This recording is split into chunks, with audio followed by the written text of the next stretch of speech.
Hello, everyone. We are back with another episode of Computer Vision Talks, and today we are going to discuss continual prototype evolution, learning online from non stationary data streams. We have with us Matthias today. He's a PhD researcher at KU Leuven, and he's interested in incremental and adaptive machine learning. And recently, I've been reading a lot of his work in continual learning. There was a great review paper which was published at TPAMI, and so yeah, that could be a great primer for continual learning. So let's start with the talk today. Hi, Matthias. Hey, thank you very much for the kind introduction. So today I'll be talking indeed about our paper, Continual Prototype Evolution, and basically also how we can learn from non-stationary data streams. So it's basically like an introduction to the field of continual learning, and then more specific, this new method that we propose. So this work was in collaboration with my supervisor, Tine Tetelaars, also at KU Leuven.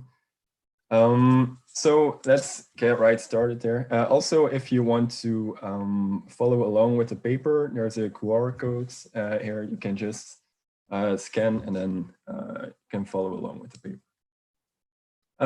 So first of all, why should we care about continual learning?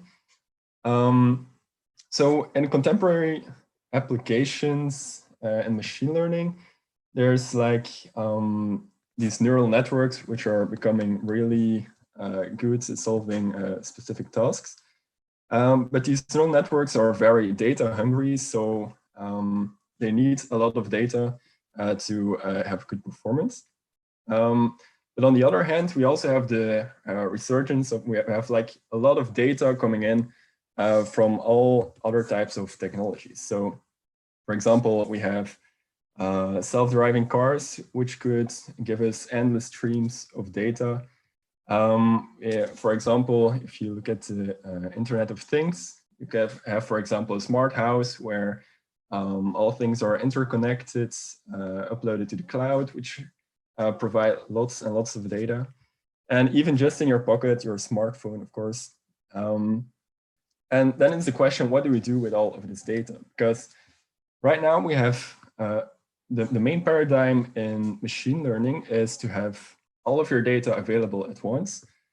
You learn from this data and you deploy your model in the real world, and then your model just remains fixed there. So it would be nice if we have this adaptive way of learning from new data, so that our model that's being deployed in our real world system, that actually adapts to its environment and from the new knowledge or new data that's becoming available. So this is the roadmap of what we will be visiting today. So first, I'll introduce a bit more formal what continual learning is. Then I'll introduce like a framework, how we can model all of this. And then we go more towards our new work that we propose, Continual Prototype Evolution, and which is based on some representation learning. So we also first introduce this representation learning. Okay, so what is continual learning? First, let's start with the basics in standard machine learning. So basically, we have a data generating distribution. And this like this underlying data generating distribution. From this, we sample a training set and a test set. And very important is that this is sampled IID.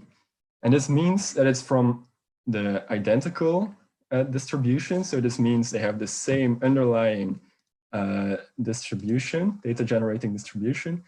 And they're also sampled independently from each other. So how can you think of this independent sampling is, for example, if you would have a robot which is like in a certain room, then the robot is equipped with a camera, then all of the images will be highly correlated. And this is not IID. So the images following images will not be independent of each other. Okay, so in the standard machine learning paradigm, from our training set, we then learn our neural network. which is called F here. And then we deploy it and we test our model with our test sets and make some predictions here.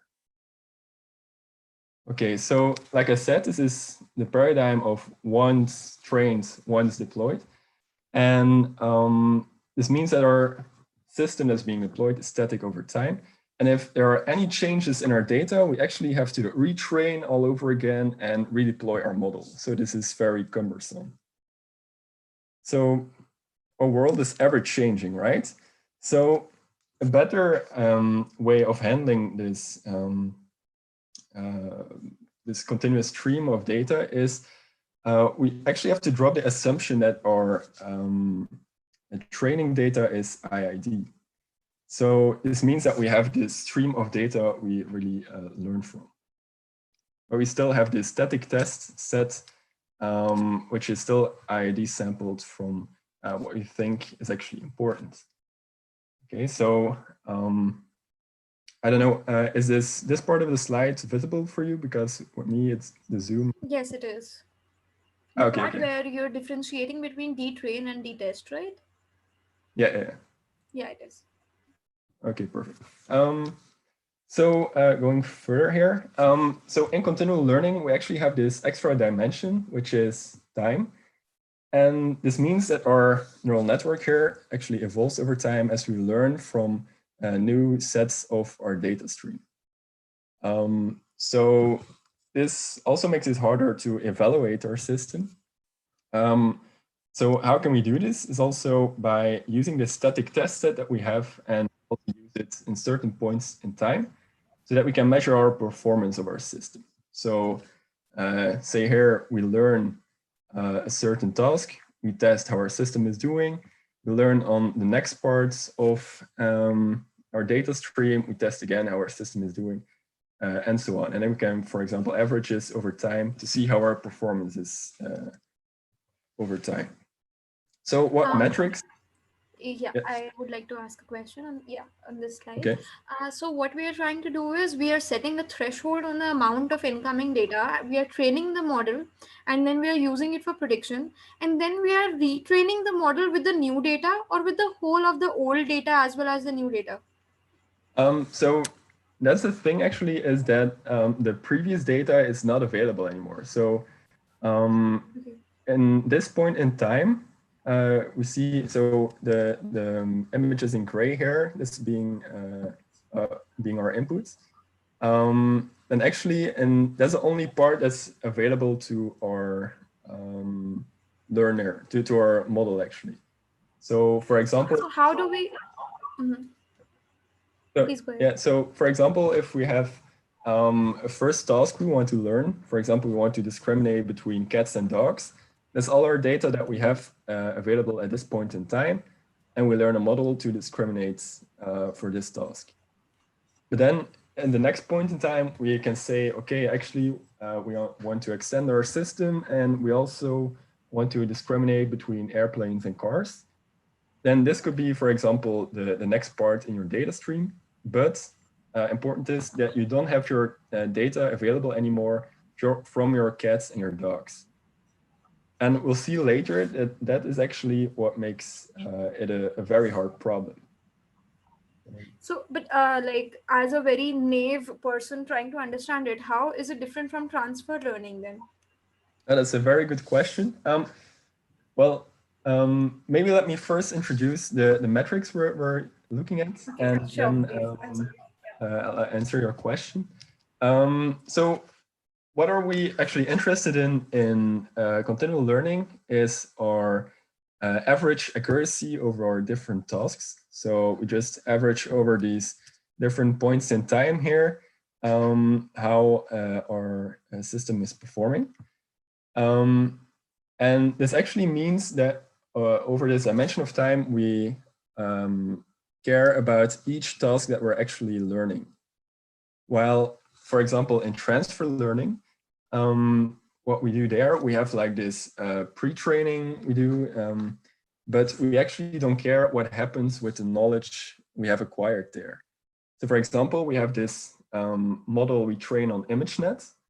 If we then use this pre-trained model to discriminate between cats and dogs.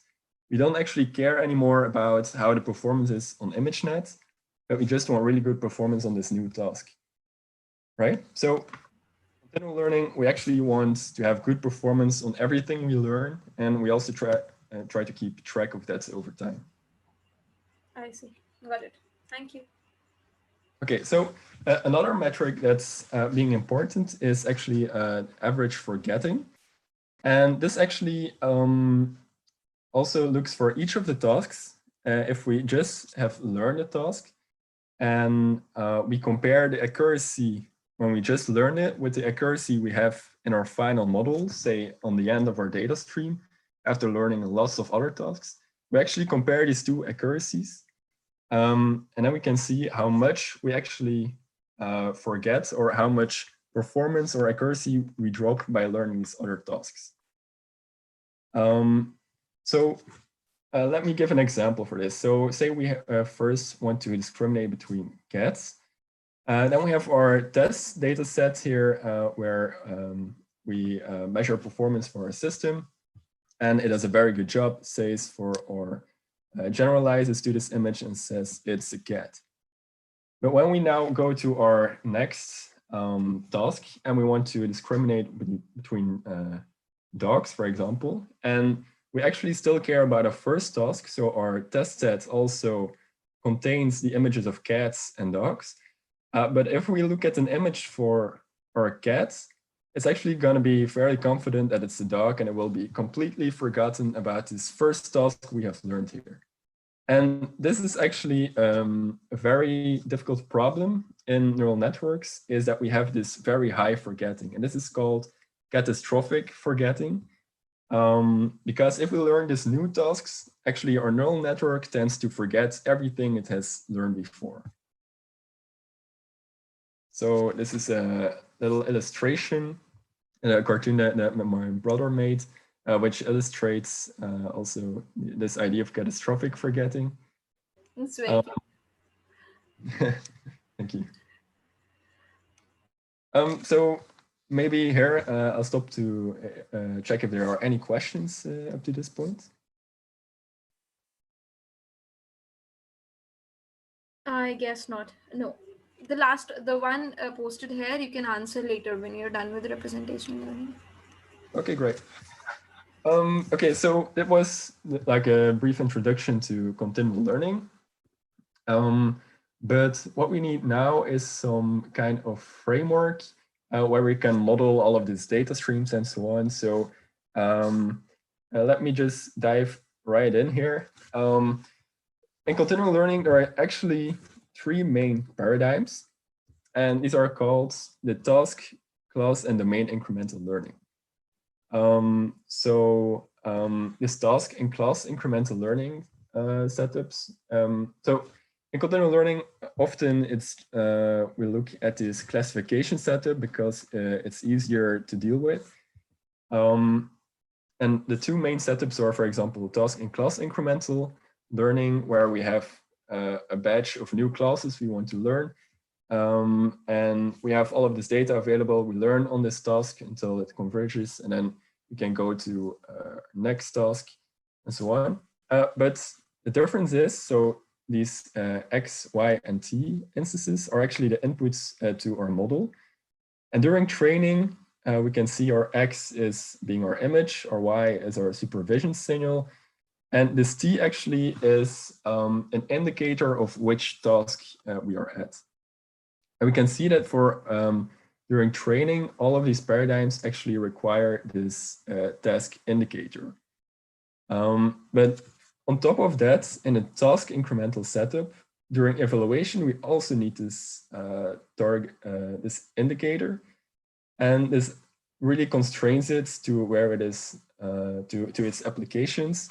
And it's actually a setup often used in the early works in continual learning because that makes it easier. Because if you already know, if you have a new sample, and for example, you have two tasks, discriminate between cats and dogs and between cars and airplanes, and you know already it's from one task, you only have to discriminate between the cats and the dogs anymore. You can just disregard all of these other tasks. So what's more applicable is like this class incremental learning, where we don't have this task identifier available. So we have to actually predict over our entire head over all classes we have seen up to that point. Then there's also another setup, domain incremental learning, where you actually have the same labels, so the same targets, but the domain shifts over time. So a good example would be, for example, in a self-driving car, where at a certain point you have pedestrians, you have cars, but then you have images during day, images during night. And then this is actually a domain shift going from these images during the day to these images during the night. And this can also be seen as a task transition or a domain transition. So these are like the three main fields being introduced, or like subfields in continual learning. But there are a lot of unanswered questions, like what exactly is a task? So a note on this is that often in research, we have to, as a researcher, you have to define these benchmarks, and it's rather artificial on how to define these tasks. And it's actually decided by us as a researcher which tasks you are making. So for example, here we have the MNIST setup, and you just take the MNIST data set, and we just decide, okay, as a first task, we take all the 0 and 1 digits, as a second task, 2 and 3, and so on. And this way we define benchmarks on which we can measure this catastrophic forgetting, for example. So there are other questions that remain unanswered to now. So then how do we define these task-free settings?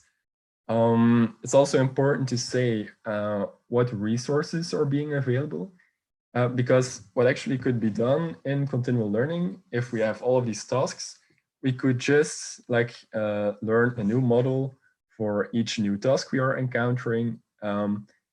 But if we have like this never-ending stream of data, we just have to keep learning new models all over again, and yeah, unlimited memory, that's often not applicable.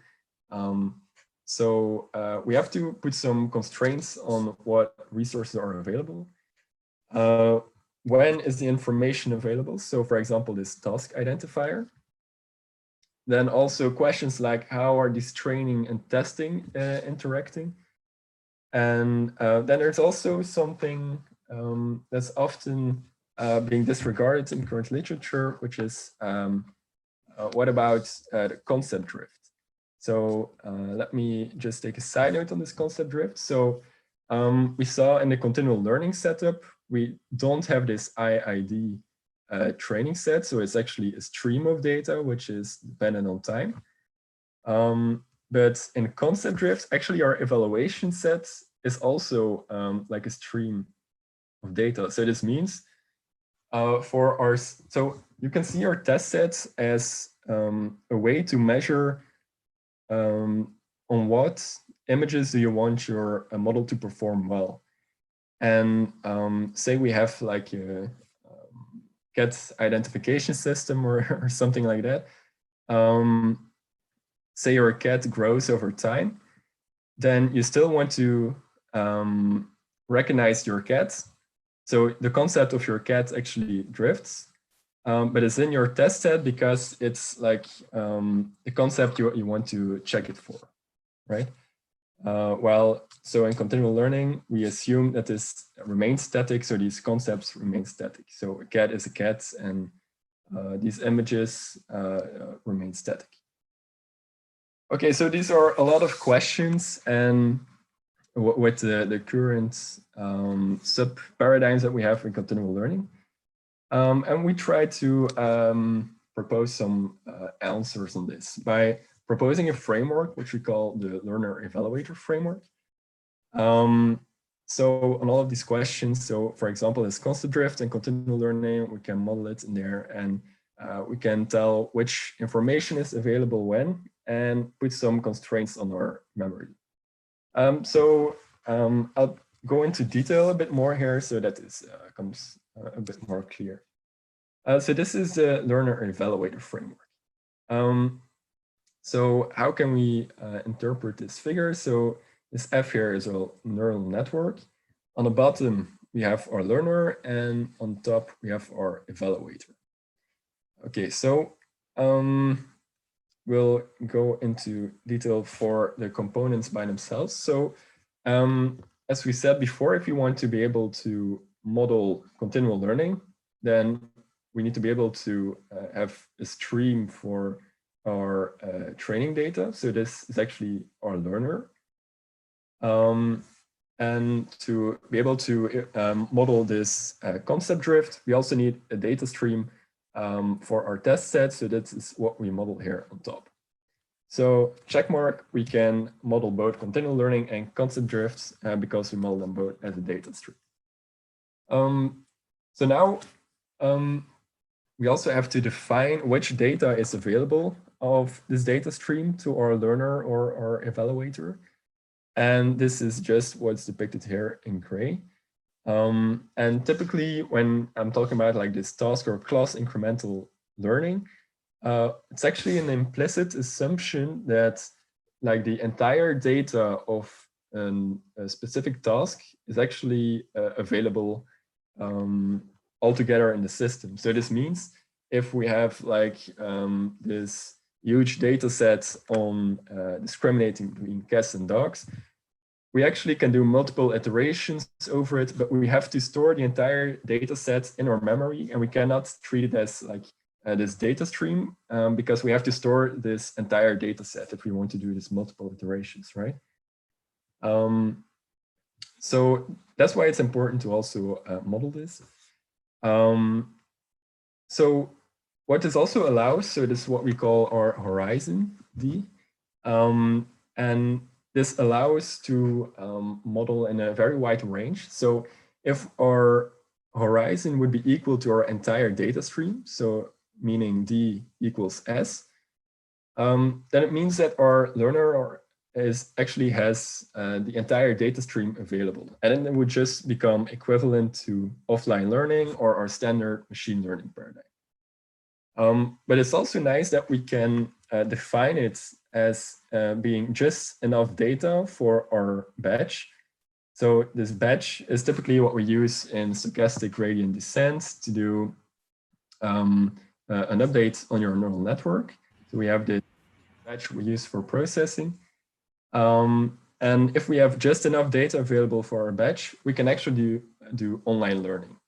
And also we cannot shuffle, right? Yeah, we cannot shuffle indeed. So that's very important. So, so this means we don't have an IID data stream, which makes it's very hard also for continual learning.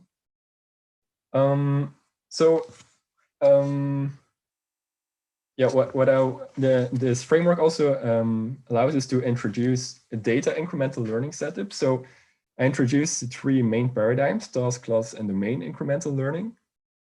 But we also introduce data incremental learning.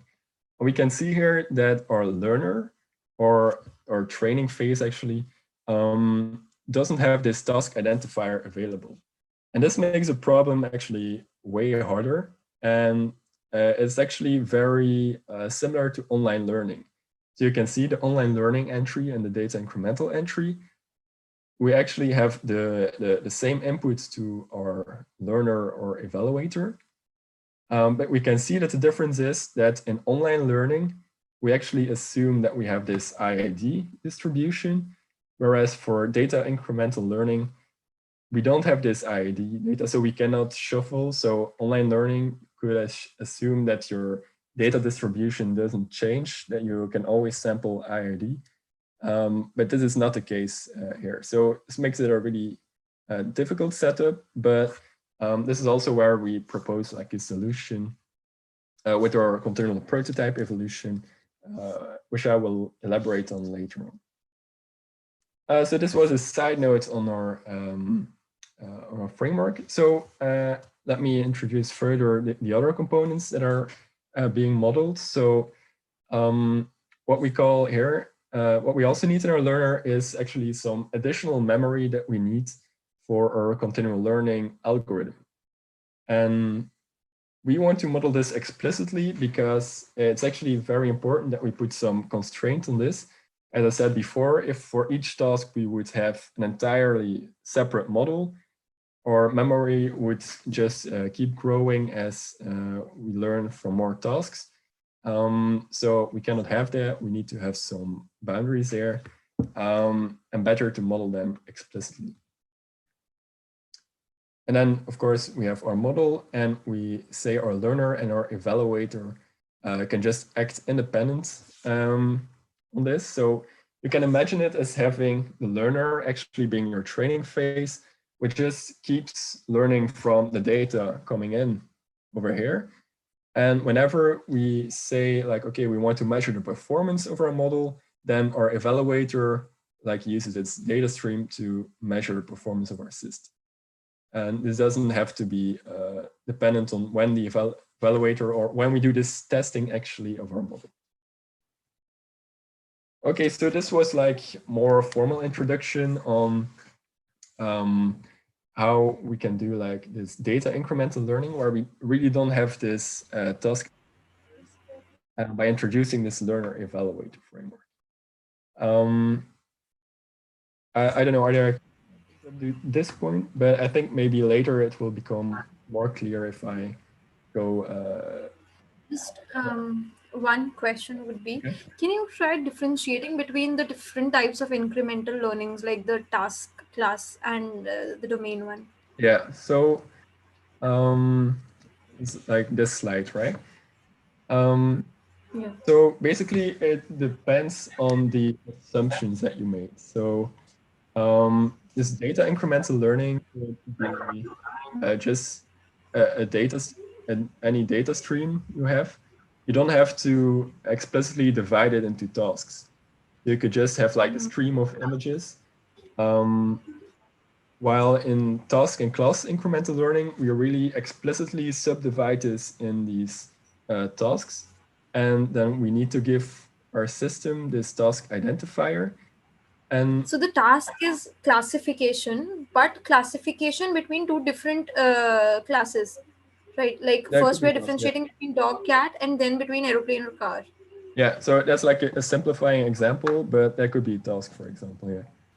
So basically, the main setup that's mainly used is a classification setup where for each task you are seeing more new classes that you have to learn.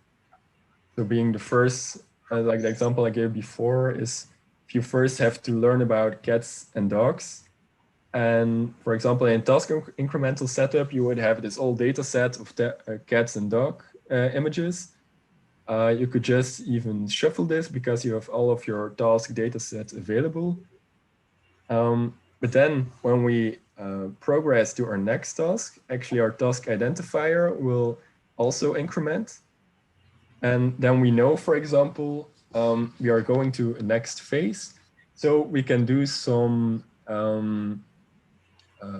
step where we do some consolidation of previous knowledge. For example, there are methods that like store a small subset of these cats and dog images, which can later be used. But because of, when this transition happens, it's a really strong advantage. But it also often in real world practice, you don't have this task identifier available. So you can see it like if in a data incremental setup, if you have like this data stream of, let's say again, the car with a camera, and you have this whole stream of data from day to night. You actually have this domain shift from day to night, but you don't really have like the task identifier on when is night happening, on when is day happening. You can only do that if a human gives a supervision signal and says like, okay, I say from 8 o'clock it's being night, and that way you can like differentiate the tasks. Right. So basically what it means is that we have less constraints on the data we can use, but it also makes it harder to solve the problem. I get it. So, Great. I don't know if that makes it a bit clearer or. Yeah, it does. It does. It does. Okay, great. So I think, are there any other questions here or? None so far. The only other one is that how is content learning different or similar to representation learning? Of what? How is content learning? Yeah. Yeah, could you repeat the question? Yeah, how is content learning similar or different to representation learning? I guess the question comes because of the abstract, because in the abstract we have mentioned representation learning as well as content learning. Hence the Yeah, comments. okay. Yeah, I'm actually just about to introduce like why representation learning, so it might give like indication there. So what do we want to do in representation learning? What we actually want to do is learn, it says by itself, you want to learn good representations. And basically, if you're working with neural networks, often the techniques that are being used for this are specific losses like pairwise losses or triplet losses, where you actually compare representations of images with each other. And you say, for example, if we have two images of a donut, we want them to be closer together. And if we have, for example, an image of a donut and an image from a croissant, you actually want them to be further apart in this representation space. So because you use this specific loss function, you can actually learn this very good representations by comparing these representations with each other. So you can say like, how is representation learning different from continual learning? Actually, it's orthogonal on each other. So that means you can do representation learning, use these triplets and pairwise losses, also in this continual learning setting. So like you could do it to replace, instead of the typical cross entropy loss that you would use, and it would still work in like a continual learning setting. So why would we go to this representation learning where we want to learn these good representations compared to each other? So I introduced this phenomenon of catastrophic forgetting, where if we learn multiple tasks subsequently, that we actually forget our previous tasks. But optimization actually influences our entire parameter space. So that means that all the weights and biases in our neural network are being affected, and it's a very large space that we have to constrain. But what can we do instead on working directly on our parameters, our weights and our biases? We can actually work in our representation space by looking at our representations.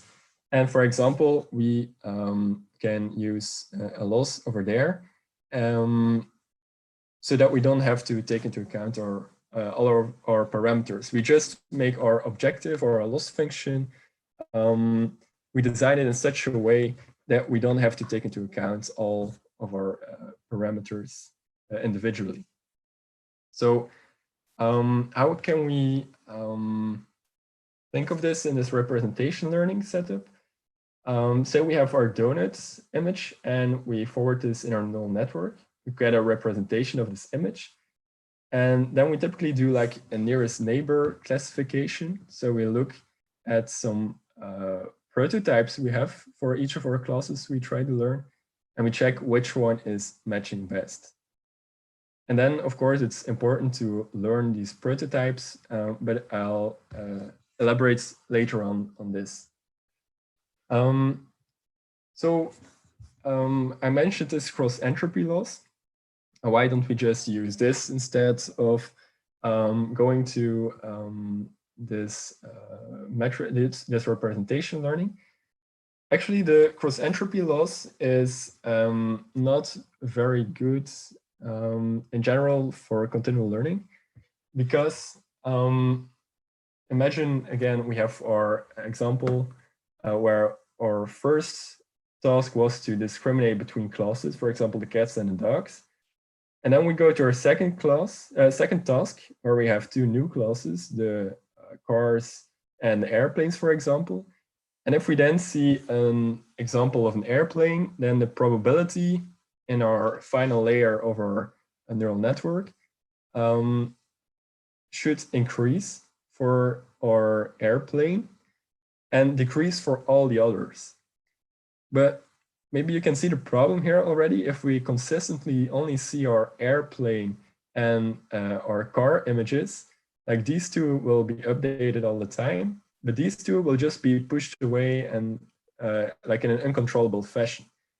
And that's why it could be nice to explore this representation learning and to see how this behaves. So it's also called this contrastive losses pair or triplet-wise interaction between representations of images.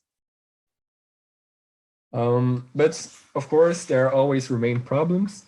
And there are actually two main problems that are here with these prototypes. So these prototypes are actually like these representations, like the most general representations we try to keep for our concepts so that we can match them with our representations.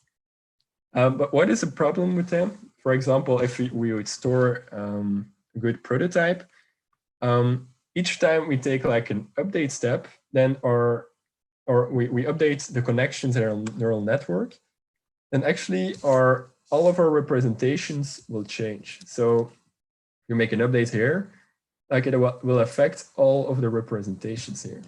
And this means that actually our prototypes we are storing will become old and outdated. So we need some mechanism to prevent it. And of course, we're in a continual learning setup, so we have non-IID data. And this means that some of our classes you may never see again. And so our prototypes, again, they become outdated. Hi, Matthias. Yeah. Yeah, you mentioned this concept prototypes, right? So is there are they related to class specific or data point specific? So how are you calculating this concept prototypes? Yeah, so I'm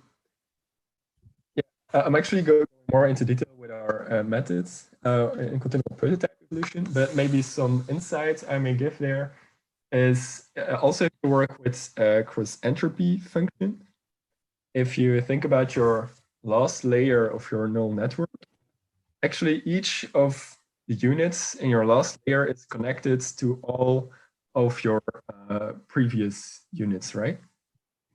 So actually this weight layer, or all these weights that are corresponding with this one unit, you can also see this as some kinds of prototype. Because in the end, if you have a representation of your image, you're actually matching this weight factor with your activations of your network. And actually, this is being learned by this cross-entropy loss. But what you can also do is to say, okay, we cut off this last part. We don't really explicitly optimize these prototypes, but we decouple them from the network and we try to come up with them in another way. So that will be related to a data point, right? That will not be whole class specific prototype. Yeah, so the prototype is actually specific to a certain class or concept. So so you have a representation of your, you can think of it as an ideal prototype, what should it look like? You can think of this clustering mechanisms like k-means. Your prototype should be like the centroid, and all your data points should be close to this prototype.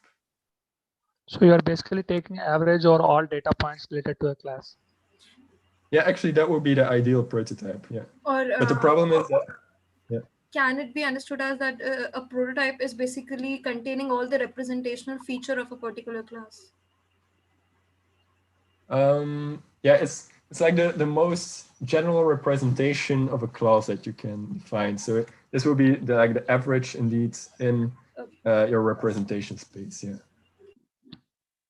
So, but because your representations are continually changing, it's very hard to find this average, and you also don't have all of your data points available. So this all makes it actually really hard. Okay, so so now let's take a look at our new method, COPE, or Continual Prototype Evolution. So now that we introduce these prototypes, we will see how we can make them evolve continually. But first, let's zoom a bit out on the continual learning methods. So you have like three main families: the replay methods, regularization-based, and parameter isolation methods. And what we will be focusing on are like the rehearsal methods, more specific here. So I will not elaborate on these others, but if you find them interesting, you can also find more about them in our survey, or you can keep it for like the questions after the talk. So these rehearsal or replay methods, what do they do? So we have our horizon here. This could be like our data that's being observable from our data stream. So this could be the data from a specific task. And then we also have some buffer with memory examples from classes we have seen before. So actually we store like a subset of our data stream, like say that this is the data we have already observed before. And we just store a subset from these so that we can rehearse them and give them again to our network. So why can we do this? Because we have like this limited memory that we have available for our continual learner. So what we can do is like just store our entire data stream, because then we could just do like this, shuffle it again, and we could just make it like a standard machine learning setup, right? So we only have this limited memory here, and we use that for like a small subset of samples. Okay, so this is a schematic of COPE, and it operates in online fashion. So this means that we just have like a single batch from our data stream available, and we directly process it. It's data incremental, so that means we don't have this task identifier available. We only know, okay, we have this data stream here, we observe a batch of data, and we process it. We don't know, is it the first task discriminating between cats and dogs, or the second task discriminating between cars and airplanes? That's totally unknown. And thirdly, we also think it's important to be able to work with imbalanced data. So this means that not all of the classes have an equal amount of data available in this data stream. And this is often disregarded also in literature, but you encounter that a lot also in real world setups. So there are three components that make COPE, and I will go into detail for all three of them. So we have, first of all, our prototypes, which have to evolve continually. Then we need to provide this alternative for the cross entropy loss. And then we also take a look at this replay, or like this rehearsal. If we store some of these images, what will be a good strategy? So the first component here is the prototypical memory, or like the continual evolution of our prototypes. So you can think of this plane here as our representation space. And these are like our prototypes, P, and F would be like a representation of an input image. So we introduced the prototypes before, and we actually do it with nearest neighbor matching. So for example, for this donut image, we will match it with all of the prototypes and look which one is most similar. But what is often done in continual learning literature is really relying on these task transitions. But what does this mean? This actually means that during the learning itself of your task, of a new task, actually your prototypes will become stale or outdated because you will only update them after you have learned your entire task. So you can't continuously use your new knowledge or your new data you have available. So that's like a limitation. And often there's like a whole batch of input images being kept in memory, and you just forward them all through your network, but that's also very exhaustive to get all the representations of your input images, right? And this is why we come up with this batch-wise solution, where we try to keep our prototypes up to date, like all the time, so that we can use our system whenever we want to evaluate it.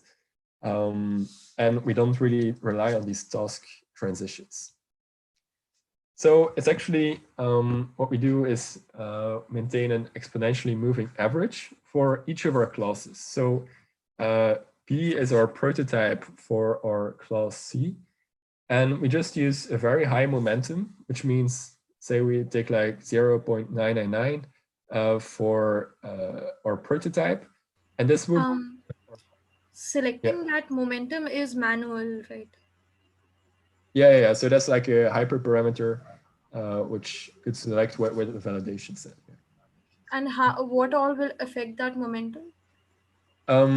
Yeah, I actually removed it from the slide, but you can find it like in the paper. We did an ablation on this momentum, and we found that having a very high momentum is actually important, because otherwise it becomes too stochastic for your updates. For your updates indeed, for your optimization objective. Because if your prototype, so what we do here, I'll first explain this in our update rule. Current batch B, what we do is we look at all the images from a certain class, and we just average their representations, right? And we use this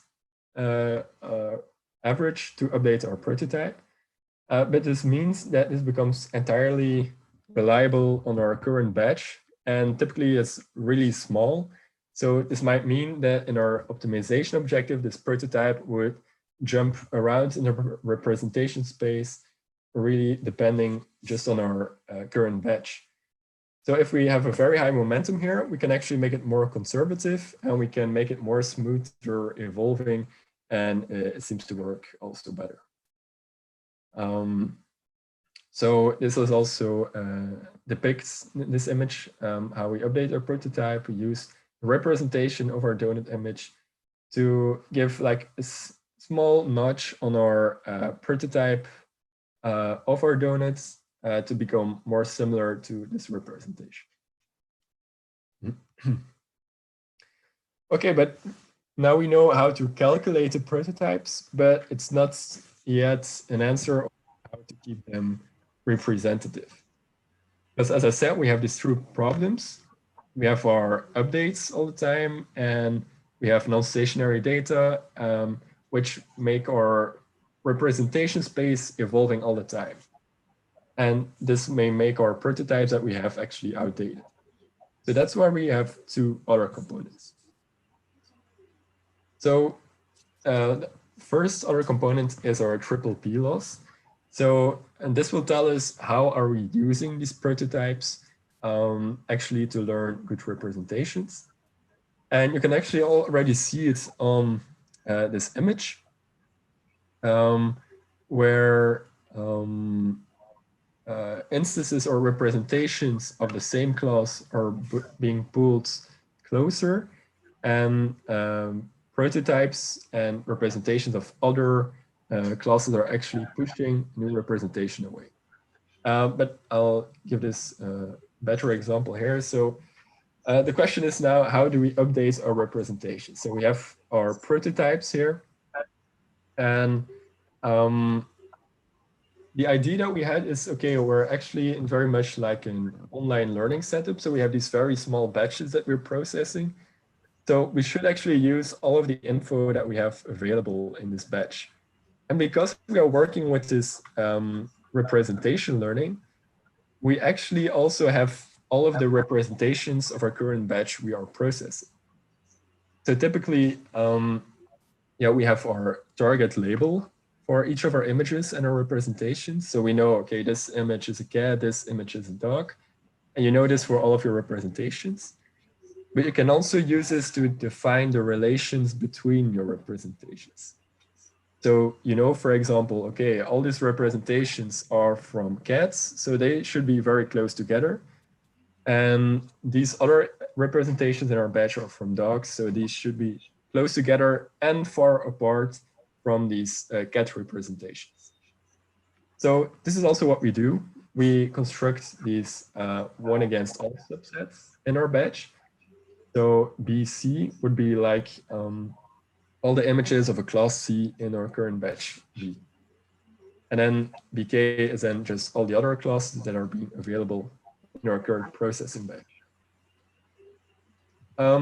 So this slide has like the main idea of our loss. And it's basically we have this attractor set and repeller set.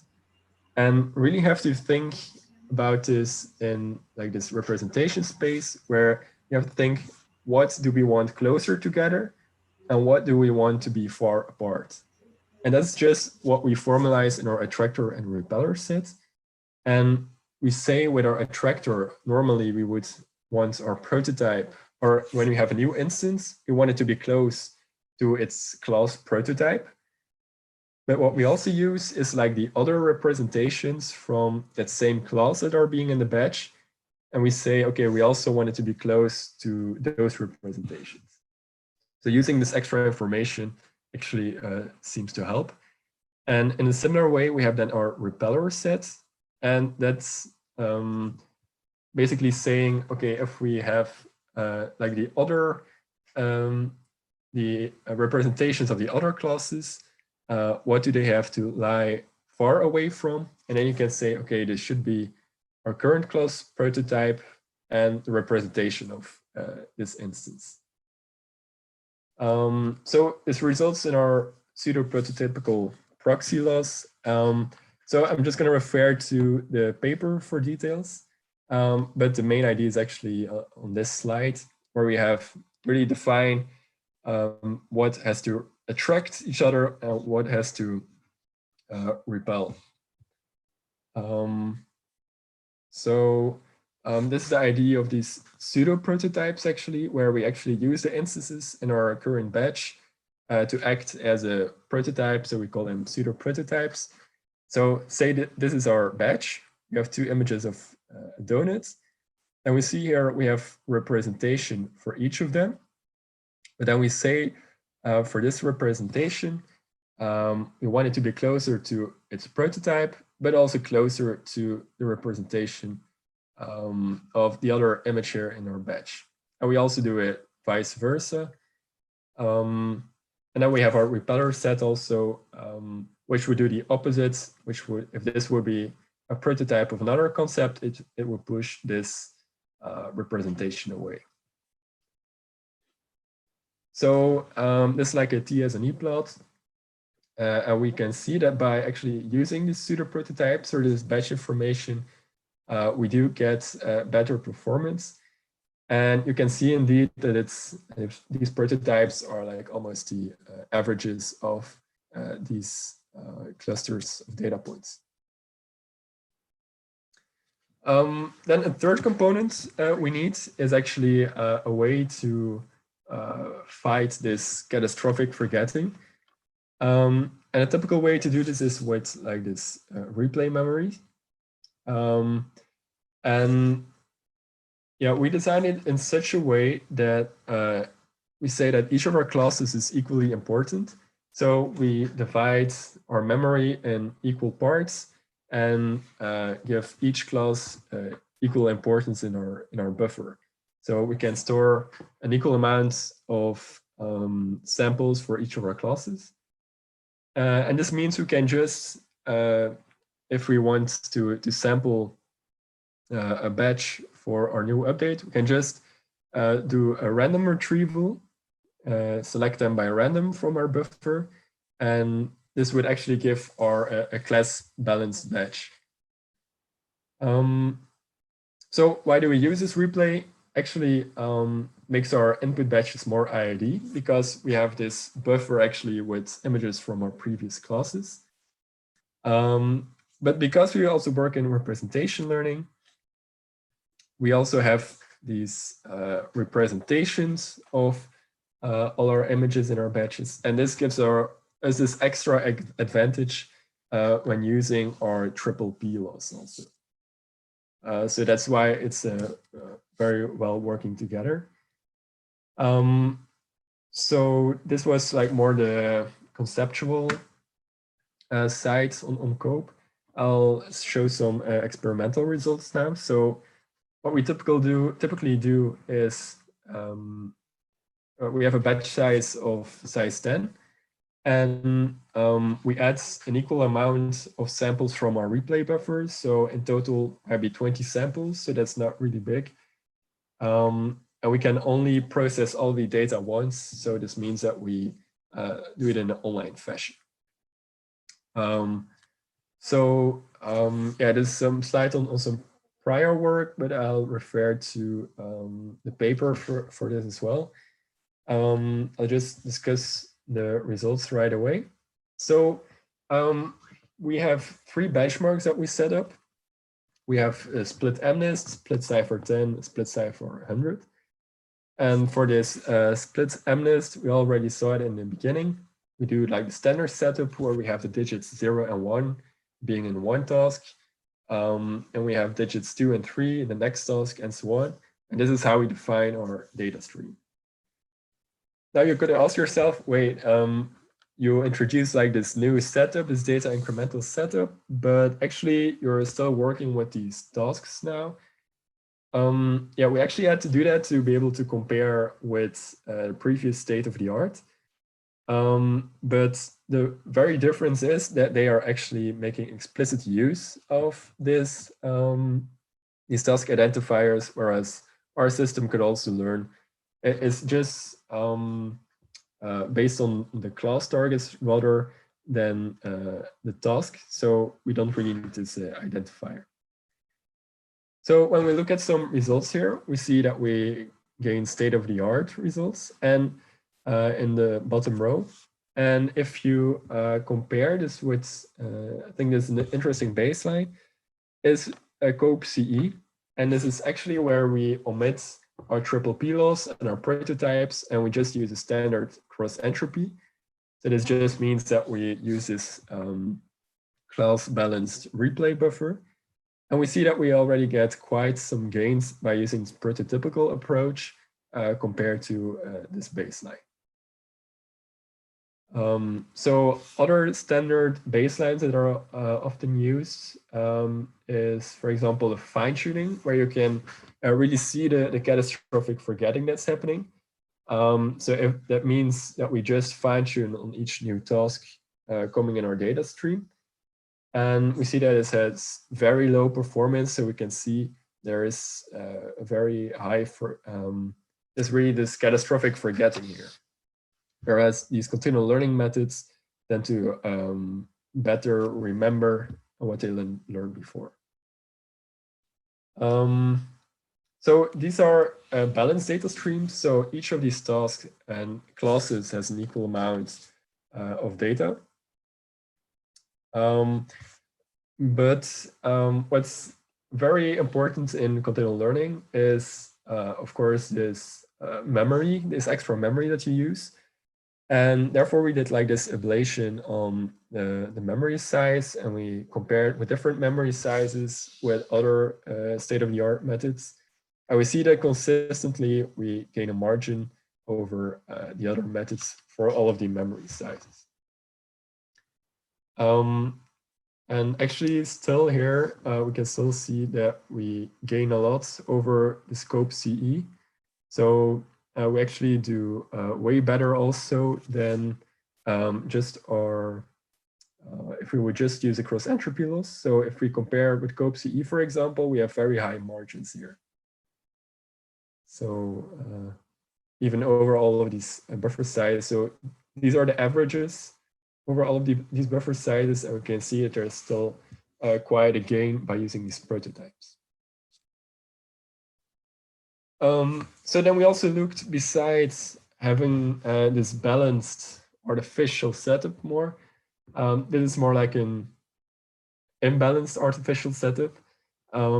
So basically we say that one task has like really a lot of data, and all the other tasks have like a factor 10 less data. And this should make it also harder.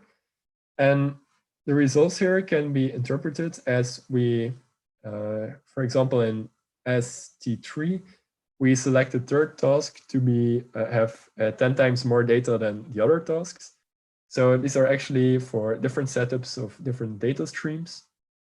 And we see consistently in these unbalanced setups that we also gain some nice performances. So that's nice because in this imbalanced setup, as I said, it's more tending toward this real world scenarios. Of course, these are more small scale data sets, but it's like a step by step going to this more real world setups, right?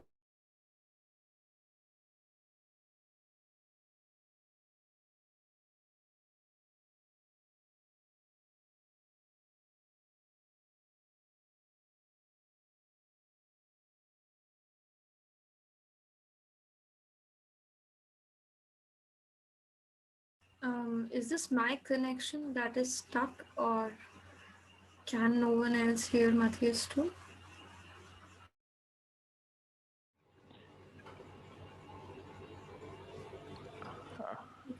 I'll proceed with my questions first. So there are some general set of questions, not so much related to the work. We have discussed it in great lengths already.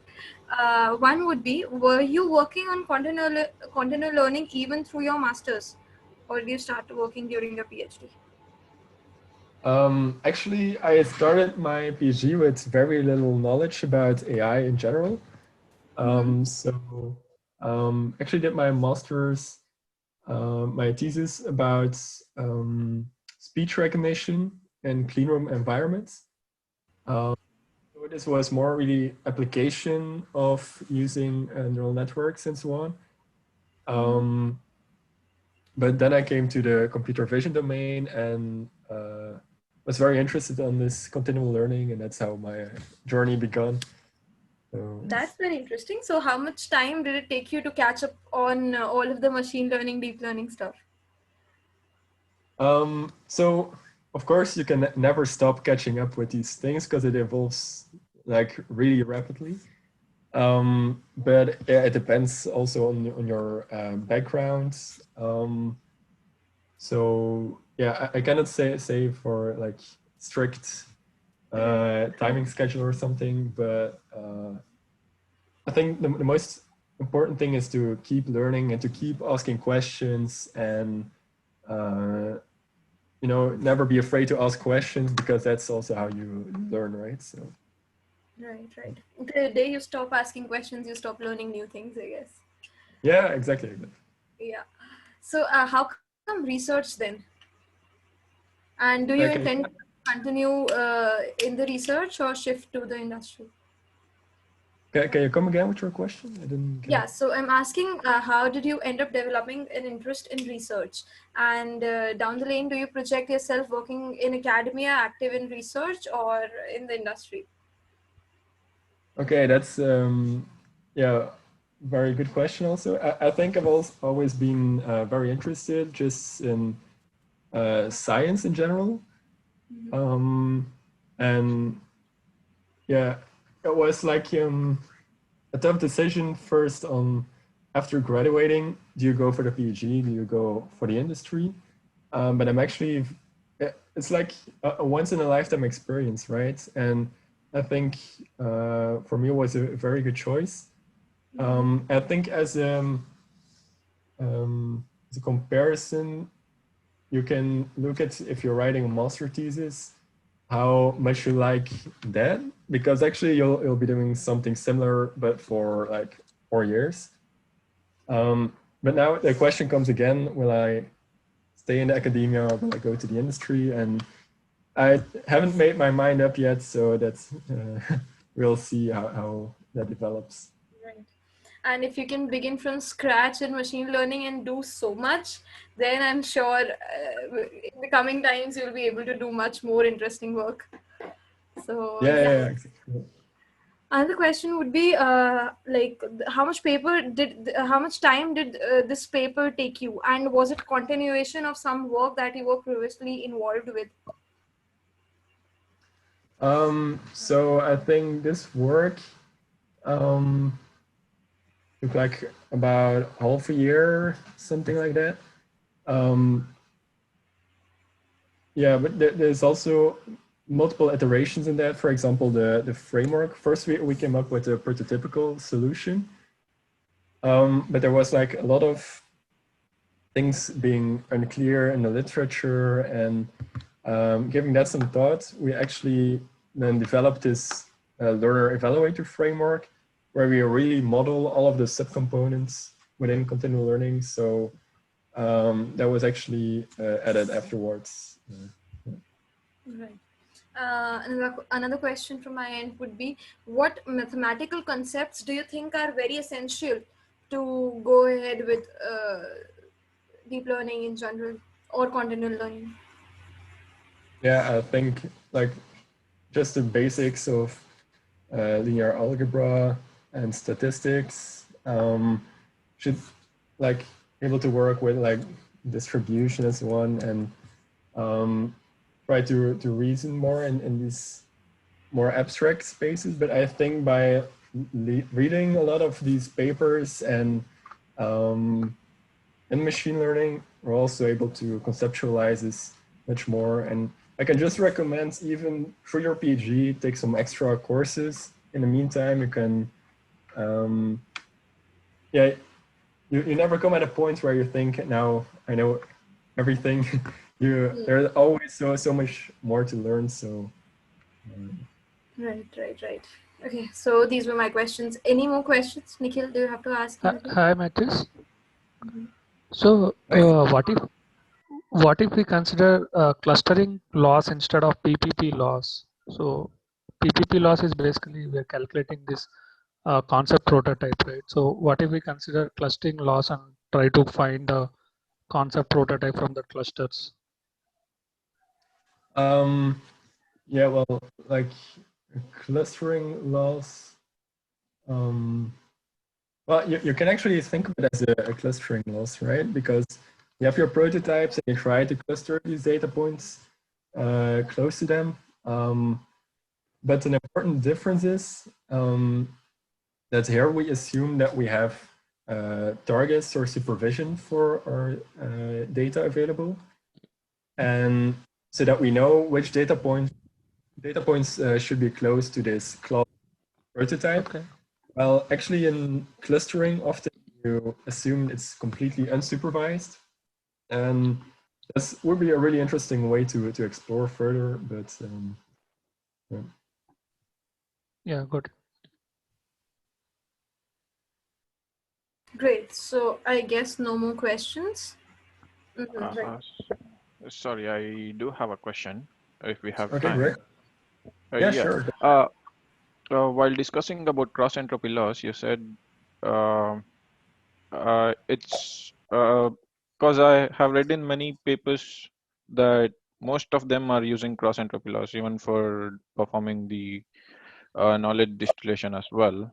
So why not in this scenario?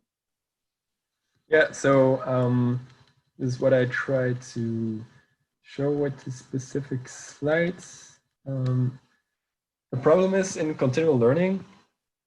So you can think of this as your model outputs. Oh, wait. You see my pointer? Yes. Yeah. So the problem is with the cross entropy loss, say that you have two tasks that you want to learn. say the latter two here are cat and dog, and the first two are like car and airplane.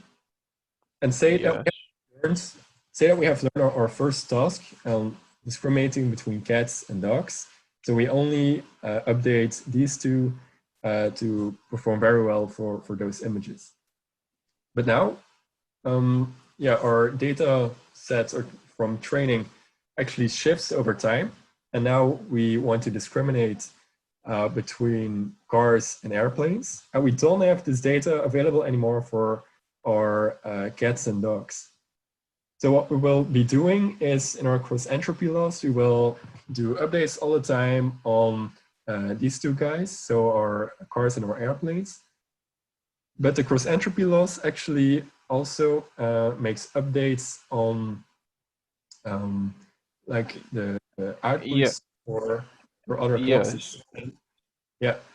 Yes, the cross entropy loss basically averages over all the classes, but I read in few papers that we can suppress the logits of previously learned class. For example, if you are learning new classes, say cat and dog, on the model which has already learned to classify aeroplane and car. So in that situation, what we can do is we can actually suppress the logits for aeroplane and car, and we can just consider the logits for cat and dog while training this particular model. Yeah. So you could indeed do that and just like put a mask here or something and like disregard these two labels and don't use them in your update. Yes. But the problem is that actually your outputs here from these two guys, they are still product of your parameters of your neural network. So say that these two are still the product from all of the parameters going before this. And these parameters also determine what the output is for your cats and dogs. So what does this mean is that we still have like these changes in our parameter space, or our weight updates are all being updated because of these two, except for these two units, right? But it's, our entire representation space will still change. And then if we would input a cat or a dog image into this network, we would get like results for these outputs that we cannot, like it's not really predictable what will come out. So does that make it a bit more clear, or? Yes, it makes clear. Okay, I hope that answers your question. Any other questions? Okay, I guess not. Right. Thank you so much, Matthias, for agreeing to give a talk and for such a detailed primer on all of continual learning and representation learning. And we were glad to host you, and we are hoping to get more work from you. And yeah, that's all. Thank you so much. Yeah, thank you so much. Thank you so much for hosting me and for your attention. And also wish you the best of luck in the field of continual learning. Thank you. Okay. Great. Thank you, Matthias. Thank you. Yeah, thank you, guys. Bye. Thanks, Matt. Where can we find this presentation? Okay, so I will be posting it. I will be posting it on YouTube. You want the PPT? Yes, please. Okay, I will be uploading it on the Google GitHub of our Computer Vision Talks. I'll share the link in the description of the YouTube video.